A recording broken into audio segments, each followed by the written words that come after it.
Peter, at this point, is it better to be a little bit behind the curve or a little bit ahead of it?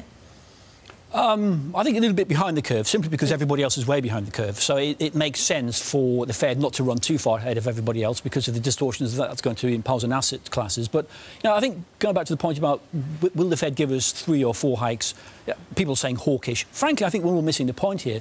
The point is, if we look at the level of interest rates, not the number of changes, the interest rate itself is still well below where you might expect it to be given the rate of growth of the economy. So I think looking at where the rate is really key to me, rather than whether we get 3 or 4 changes. Yeah, and financial conditions are still where they were back in January of 2017, Peter. I get the point, but the problem is markets jump ahead and markets anticipate ahead of time, and there are going to be questions here about how sensitive they are as well to a 2% inflation rate. What do you think he says as far as the sensitivity, particularly to the top side? Are they willing to accept more than 2% as far as these inflation readings are concerned?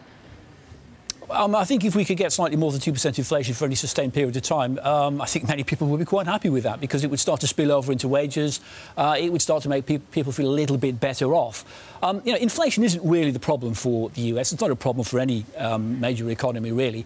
And as far as the Fed's sensitivity with regard to markets is concerned, I mean, let's face it, their objectives are unemployment and growth, and not the markets. And as a consequence, I think the markets are going to have to live with whatever the Fed gives them. And frankly, they've profited very well from the Fed's stance over the last decade. Maybe it's time for a little payback. All right, Peter, on that note, what does tariffs and a possible trade war with China mean for the Fed? Do they stay put ahead of that? I don't think so. I mean, at this stage, we're posturing. It's the two big guys are running around the ring, eyeing each other up. We're not at the stage yet where we're talking about trade wars. I mean, obviously, it's a risk.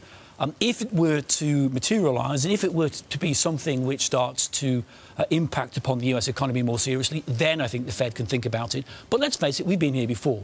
Back in 2002, it didn't stop the Fed really from acting. Fair. So, I think at this stage, let's see how the news plays out and react when we have something to react to. Different administration, but fair.